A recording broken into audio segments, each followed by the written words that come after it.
معزز سامعین و ناظرین، السلام علیکم ورحمۃ اللہ وبرکاتہ۔ مہلک امراض میں سے اور مہلک برائیوں میں سے ایک خطرناک بیماری بخل ہے، یعنی کنجوسی ہے۔ جو آدمی بخیل ہوتا ہے، کنجوس ہوتا ہے، اللہ تبارک و تعالی اس سے راضی نہیں ہوتے، اس سے ناراض ہوتے ہیں۔ ایک واقعہ میں آپ کی خدمت میں رکھتا چلوں۔ ایک شخص تھا جس کا نام ثعلبہ بن ابی حاتب تھا۔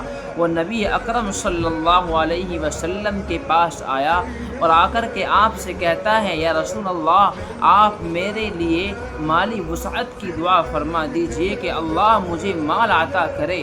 تو نبی نے ارشاد فرمایا، اے ثعلبہ، کم مال کہ جس پر شکر ادا کیا جائے وہ اس زیادہ مال سے بہت بہتر ہے کہ جس کا حق ادا نہ ہو سکتا ہو۔ تو اس شخص نے پھر دوبارہ وہی درخواست لوٹائی، وہی درخواست دہرائی کہ یا رسول اللہ، آپ میرے لیے مالی وسعت کی دعا فرما دیجئے۔ میرے آقا نے پھر کہا، اے ثعلبہ، کیا تو اللہ کے نبی کی حالت کی طرح اپنانے پر راضی نہیں ہے؟ رب کعبہ کی قسم، اگر میں چاہوں تو سونے اور چاندی کے پہاڑ میرے ساتھ چل سکتے ہیں، لیکن میں اس کو پسند نہیں کرتا۔ کیا تو اس پر راضی نہیں؟ تو شخص پھر کہتا ہے، یا رسول اللہ، اگر آپ میرے لیے مالی وسعت کی دعا فرما دیں گے اور اللہ مجھے مال عطا کرے گا تو میں مال کو اس کے حقدار تک پہنچاؤں گا، میں اس مال کا حق ادا کر دوں گا۔ تو پھر اس کے لیے نبی اکرم صلی اللہ علیہ وسلم نے دعا فرمائی، اللہم ارزق ثعلبۃ مالا، اے اللہ ثعلبہ کو مال عطا فرما دیجئے۔ تو پھر ثعلبہ نے کچھ بکریاں خریدی۔ اللہ نے ان بکریوں میں اتنی برکت ڈال دی کہ ان کی تعداد کیڑے مکوڑوں کی طرح پھیلنے لگی، یہاں تک کہ ثعلبہ کی جو مدینے کے اندر رہائش تھی وہاں رہنا دشوار ہو گیا، وہ جگہ کم پڑ گئی۔ تو ثعلبہ مدینے سے باہر جا کر کسی بستی میں رہنے لگا، چنانچہ اس کو بہت مشغولی ہو گئی۔ تو وہ دن میں صرف ظہر اور عصر کی نماز پڑھنے کے لیے آیا کرتا تھا، یہاں تک کہ تعداد اور بڑھی، وہ بستی بھی اس کے لیے کم پڑ گئی۔ پھر وہ مدینے سے اور دور ہوتا چلا گیا، یہاں تک کہ اب وہ صرف ایک ہفتے میں جمعے کی نماز پڑھنے کے لیے نبی کی مسجد میں آتا تھا، اور پھر یہ معمول بھی اس کا چھوٹ گیا، جمعے کا بھی نہ رہا، وہ جمعے کی نماز سے بھی ہاتھ دھو بیٹھا۔ اس کے بعد نبی علیہ السلام نے صحابہ سے معلوم کیا، اے صحابہ، ثعلبہ کا کیا ہوا؟ ثعلبہ کہاں ہے؟ تو صحابہ کرام نے کہا، یا رسول اللہ، اس نے بکریاں پال لی تھیں اور بکریوں کی تعداد اتنی بڑھی کہ مدینے کی رہائش اس کے لیے کم پڑ گئی۔ تو میرے نبی نے کہا، میرے نبی کی زبان سے نکلا 3 مرتبہ یہ جملہ ارشاد فرمایا، یا ویح ثعلبۃ، یا ویح ثعلبۃ، یا ویح ثعلبۃ، ہائے ثعلبہ کی تباہی، ثعلبہ پر افسوس۔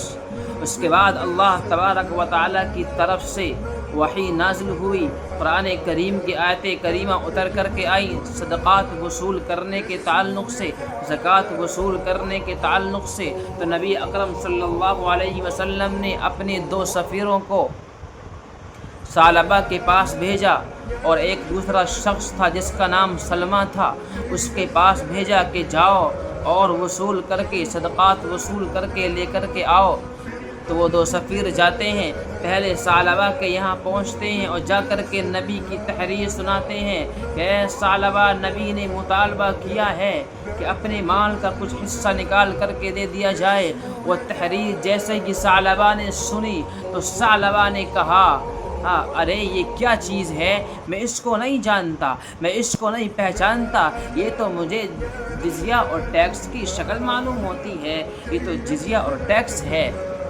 جاؤ تم اور دوسروں لوگوں سے نمٹ کر کے آؤ، اس کے بعد میرے پاس آنا۔ چنانچہ وہ 2 سفیر وہاں سے چلے جاتے ہیں۔ اس کے بعد میں وہ 2 سفیر سلمہ کے پاس پہنچتے ہیں تو سلمہ بڑی خوشی کے ساتھ میں، خوش دلی کے ساتھ میں جتنا حق اس کا بنتا تھا وہ حق اپنا ادا کر دیتا ہے، اس کے بعد وہ دونوں سفیر پھر سے ثعلبہ کی طرف لوٹتے ہیں۔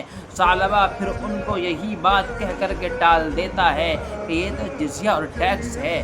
چنانچہ وہ دونوں سفیر آ جاتے ہیں، نبی علیہ السلام کے دربار میں حاضر ہوتے ہیں، اور ابھی ان دونوں سفیروں نے اس کی کوئی روداد نہیں سنائی، اس سے پہلے ہی نبی اکرم صلی اللہ علیہ وسلم کی زبان پر آیا، یا ویح ثعلبہ، یا ویح ثعلبہ، ثعلبہ پر افسوس ہے، ثعلبہ پر افسوس ہے، ثعلبہ پر افسوس ہے۔ اور دوسری طرف سلمیٰ کو دعا دی ہے کہ اس نے اپنا مال بخوشی وصول کرا دیا، اس نے اپنا مال بخوشی ادا کر دیا، اپنا حق ادا کر دیا۔ اور ثعلبہ پر افسوس فرمایا اور کہا، اے ثعلبہ نے مجھ سے وعدہ کیا تھا لیکن ثعلبہ نے پورا نہیں کیا، ثعلبہ نے وعدہ کیا تھا کہ وہ مال کا حق ادا کر دے گا لیکن اس نے مال کا حق ادا نہیں کیا۔ ہائے ثعلبہ کی تباہی۔ اس کے بعد میں اللہ تبارک و تعالیٰ کی طرف سے اسی کے متعلق آیت کریمہ نازل ہوتی ہے وعدہ خلافی کے اوپر۔ الغرض یہ ہوا کہ ثعلبہ کو جب یہ معلوم ہوا تو وہ نبی علیہ السلام کے دربار میں آتا ہے اور آ کر کے اپنا مال نبی علیہ السلام کی خدمت میں پیش کرتا ہے اور نبی سے درخواست کرتا ہے، یا رسول اللہ آپ میرا مال قبول فرما لیجئے۔ تو میرے نبی نے اس سے کہا کہ تیرا مال لینے سے، تیرا مال قبول کرنے سے اللہ نے مجھے منع فرما دیا ہے۔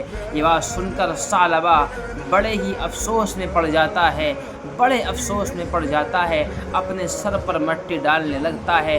نبی نے فرمایا، اے ثعلبہ تو نے میری بات کیوں نہیں مانی تھی، اسی کا یہ نتیجہ ہے۔ اس کے بعد نبی علیہ السلام کا اس دنیا سے جانے کا وقت ہو جاتا ہے، آپ وفات پا جاتے ہیں۔